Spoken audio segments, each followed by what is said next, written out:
What is going on, guys? Welcome back to another episode of the Beyond Built podcast. This is the podcast to help you become the most powerful, confident leader and coach you can be. And in today's episode, we are going to be diving into the sauce of reverse dieting. And when I mention sauce, I'm talking about how to get your clients such an incredible recomposition transformation in the first 90 days of your program, how the first 60 days of your program, how the first 30 days of your program, that you have them tagging you in your story with their transformation. You have them tagging you with a story talk that they're doing about how good your program is. You have them filming a testimonial for you 30, 45 days in about your program. You have them referring somebody to you, and you have them already talking to you about their resign 6 months to 12 months down the line based off the transformation and the result that you got them in the first 30 to 45 days. That's what we're going to be talking about today, because we really care about you not just getting your clients another transformation, but you getting them a result that they have not been able to attain before. You getting them a result that another coach has not been able to give them before. You getting them a result that gets them to say things like this: I had no idea this was possible. When I signed up for your program, I didn't even know this was where I was going to go. I thought I was just going to come here and get a little bit leaner, drop a couple pant sizes, maybe lose like 10 to 15 pounds. I did not know that I was going to have abs. I did not know that I was going to be eating 600 more calories than I was eating when I first started the program, just looking a lot leaner. I did not know that I would be this in love with the process. I did not know I would be in a muscle gain phase right now. Staying lean, I didn't even know these things were possible for me.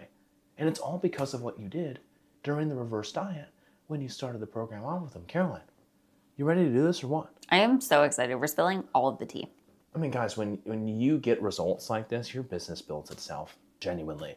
What really makes showing up easy is we have such an abundance of testimonials and wins and transformations that are just coming through on a day-by-day basis. Like, how can you not just want to talk your shit and post content about it? Mm-hmm. And like, we're at the point right now to where like we crushed by just showing the proof of what we are doing and telling the story of what our clients are doing in a manner that gets people in our audience to be like, oh, whoa, she's just like me. Oh my God, I didn't even know that was possible. Wow, I want that. FOMO, sign up.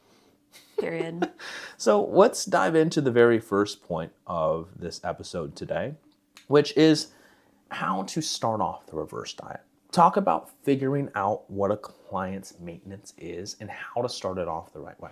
Yeah, I feel like this one hits close to home as someone who struggles with tiny girl syndrome, because there's so much hype out there around getting clients' calories up to this like quote unquote flex worthy intake, right? So we start them off and sometimes we kind of jump the gun, right? We actually bring up their calories a little bit too high and it shoots you in the foot when it comes to the entire process. So finding a client's true maintenance does not come from a calculator. Mm-hmm. It doesn't come from the formula that you learned in your PT certification. It doesn't even come from the formula that I got going to school as a registered dietitian. It comes from seeing what the client is actually eating, having them do a dietary recall, and then I like to start them around the average. We do get some girlies sometimes that lower end of the average, honestly. Well, we do get some people coming in that sometimes they're like literally eating 1,100 calories, right? Like that requires a little bit of a bump from the jump just for overall health. But to be fair, we don't really get clients that are eating 1,100. No, not anymore. But like back in the day when I was starting coaching, you do. Yeah, like that very much is a thing and it does happen. And I'm sure that a lot of you out there have seen that in your clients as well. But you always want to start them conservatively at the average, ideally at the lower end of the average, because not only is this going to teach them how to be consistent, it usually takes care of the fear side of things 100%. That comes with eating more, especially in women or people who have had a background of being overweight for a lot of their life, or just struggling with weight in general. Yeah. And it delivers a quick win when they get started in the program. So they get started, not only are they consistently eating more than they thought they were in their head, but like now they're getting tighter. Mm-hmm. And because of the consistency, they're feeling stronger in the gym. And then they're hungry and they're like, oh my God, I haven't been hungry like this in years. And you're like, oh my God, I can give you more food. And then you keep doing that. And then because you started them out at a lower place, you have a higher runway to be able to bring their calories up. Their body's going to be a little bit more responsive, and you get to keep adding in food, and now they're addicted to the process. Isn't it funny how the hunger cues itself just make them feel like a completely new person? Yeah. Oh my God, I haven't felt hungry in years. It's like, oh my this God, is so cool. My body still works. Yeah, it's important to have a client start off and not feel discouraged by the process, but actually very encouraged by the process. And what's very discouraging is if you set the marker too high for them and they're consistently falling short. Like, you don't want to have somebody 1, 2, 3, 4 weeks into your program dropping the ball and missing macros. Like, you do not want to go into a second month, let alone a second week, but a second month at like bare minimum. You do not want them to go into a second month of the program falling short of their macros or feeling like they're not adherent. Because here's the thing. This client, really tap in for a second. This client has not felt good about their own ability to succeed in their fitness, which is why they are there in the first place. So immediately we have to help this client feel very successful. We cannot just randomly put someone out of maintenance that we think they could be at because, this client, she was at 150 pounds, but wow, she was able to reverse up to 2,600 calories and lose weight during the process. You're 150 pounds too. Yeah, I can start you 2,200. Yeah, I can start you off in a similar place. It's like, we can't rely on luck of someone's body responding very well. We have to understand that dieting history plays a big role here. There's going to be a client that's 150 pounds, so its name was Sally. Sally, at 150 pounds, is lean. She's already like 16, 17% body fat coming into your program, but she's been eating like 1,200, 1,300 calories to maintain that low level of body fat. Sally's potential to actually reverse up to 2,600 calories and look better is pretty high because she'll actually start building more muscle tissue and she'll start looking leaner as a byproduct of building that more muscle tissue. Now, Megan, on the other hand, let's say Megan is 27% body fat, still 150 pounds. 150 pounds, 27% body fat. Megan probably can't reverse up to 2,600 calories without starting to gain more body fat because she is higher body fat. There'll come a point to where when she's eating a surplus of calories from those reverse diet calories, that her body is like, hey, I'm gonna use these extra calories to store fat rather than fuel my muscle. So we have to understand that everybody's a little bit different, and just because Sally's eating a lot more doesn't mean Megan can. And just because Sally can lose fat on 2,200 calories doesn't mean that Megan needs to. It doesn't always mean that that's true forever. Also, I think that a lot of people see these stories of women that reverse dieted up to this really high amount of calories and were able to diet there, and they think like, oh my God, one reverse diet, I'm going to be able to. And I am here to tell you. It is not one reverse diet. It is not. It is literally not. When I first started my macro tracking, reverse dieting, online coaching journey, my maintenance was probably around like 1,850. Granted, I was like 130 pounds, so significantly higher body fat than I am right now. And my maintenance calories were lower because of so much dieting adaptation. I had a decent bit of muscle, like my quads, we finally got them to chill out. I had all of my body muscle literally in one quad.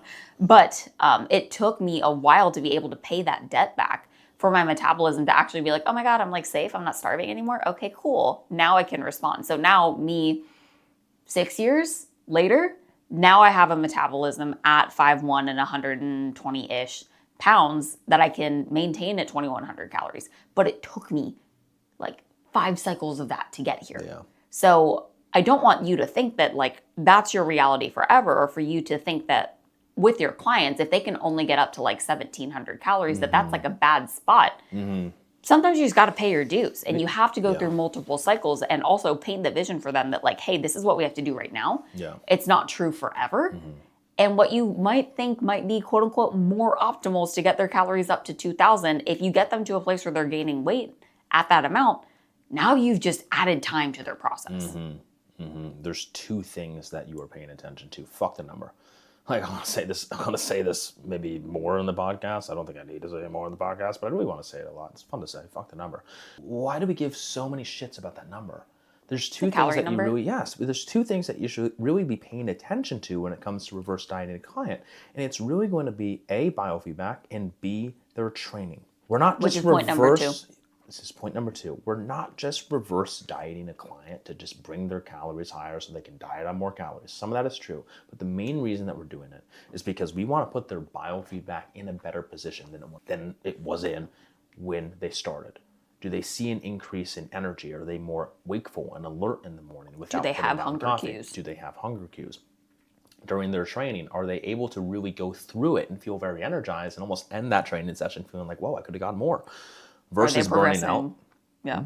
Versus burning out just 1 to 2 exercises into that, right? Maybe they were in an overtrained state before and they were just in the gym for 2+ hours, and we dial that a whole ton back, and all of a sudden now the progressive overloading a lot better. And this is biofeedback training numbers. I put training numbers into biofeedback, but it's not just about the numbers. Again, fuck the number. It's about how they're moving.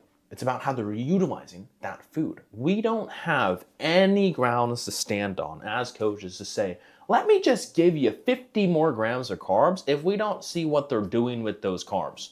If they're leg pressing, 2 plates on it, 3 plates on it, doesn't matter how many plates on it. Again, fuck the number. I'm just gonna keep saying it, it's fun.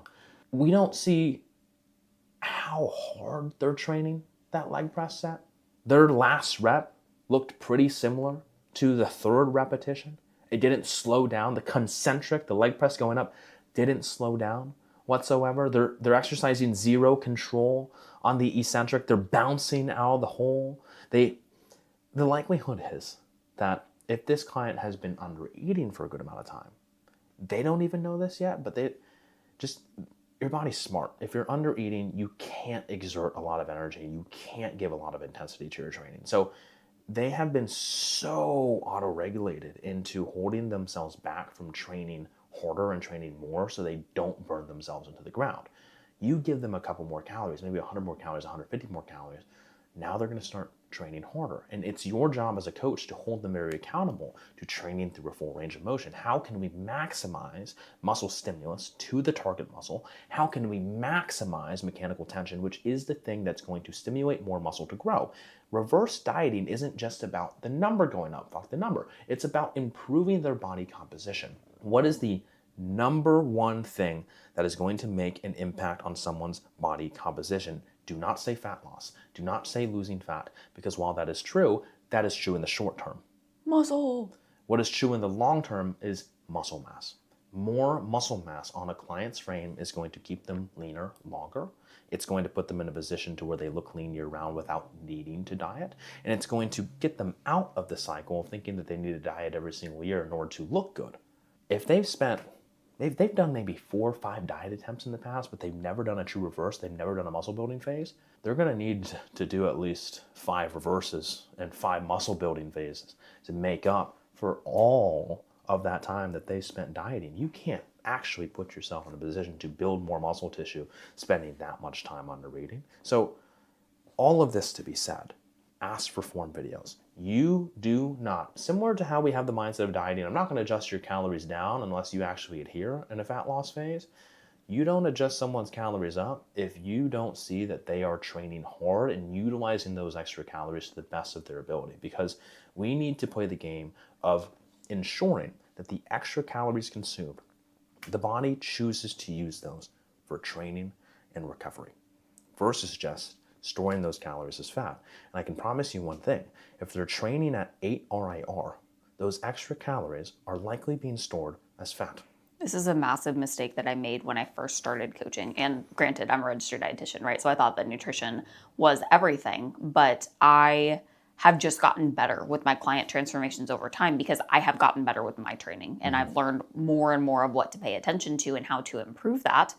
And it is so important to implement this with your clients with this slight nuance, right? I do have a slightly different background. I did have an eating disorder growing up, so I understand it's a slippery slope when it comes to quote unquote earning your exercise, right? Or earning your calories based on your exercise. Yeah. It's very important that we're not telling them, hey, you need to earn your calories. It's more of this is your goal and this is how we're going to get here. And you make them fall in love with the gym and fall in love with the process. And that's why when they send you your form videos, you are able to give them something new to work on every single week. And then they love the process of training in the gym. They love feeling strong. They love getting the positive feedback. Yeah, they love the pump because they understand what a pump is now. They understand pre and post workout meal timing because now they're interested in it. And that is how you take someone who's so food focused and around how do I earn the amount of calories that I'm eating, and you make them an athlete again. And that ultimately is how you get them to understand, like, hey, this food, yes, I need it to live. And it's also so that I can go train even harder in the gym. And I found that distinction changed the game, not just for me, but for all of my clients. Interesting, right? Because most people develop not the best relationship with food because they're so focused and obsessed around food. So why don't we take their same trait of focus and obsession, which are great traits, and we just shift the focus and obsession and utilize it on training? Same person, same qualities, same habits. You're just shifting the focus and the intention in terms of where they're putting their energy. And the next thing you know, relationship with food, completely different place because they understand that food is now fuel. Next part.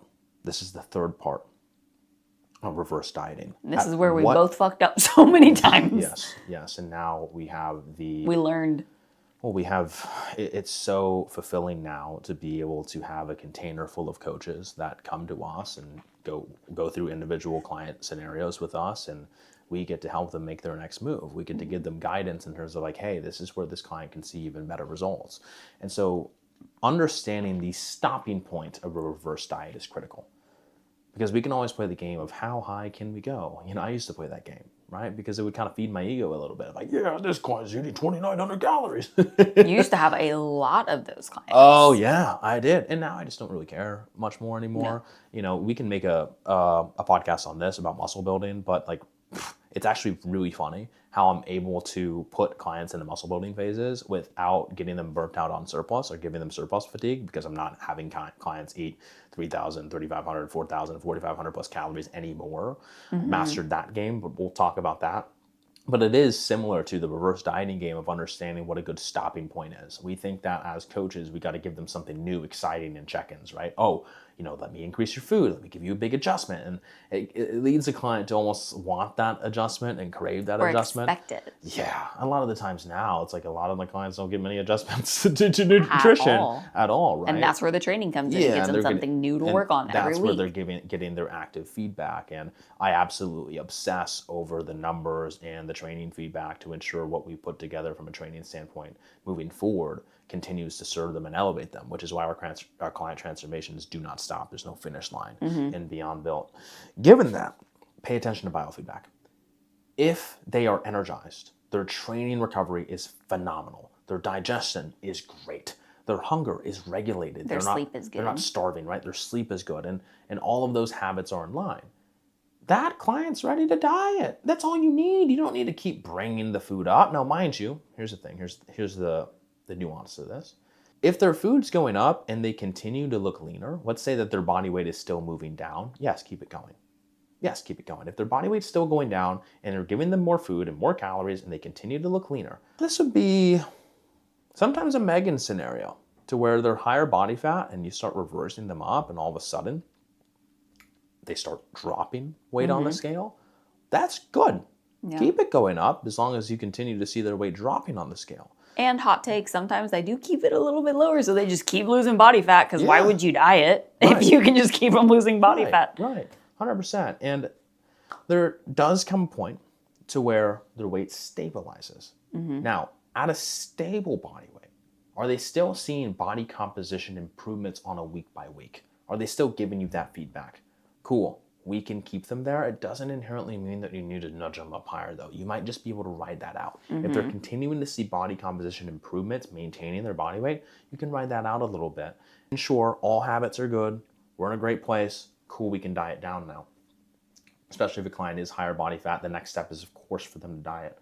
Where you want to stop is where you see their body weight going up. If their body weight's going up, it could be one of these Sally situations where she comes in 16% body fat, her body weight starts going up and she starts looking leaner as a byproduct. That's a result of someone being visibly lean enough to see visible tissue gain.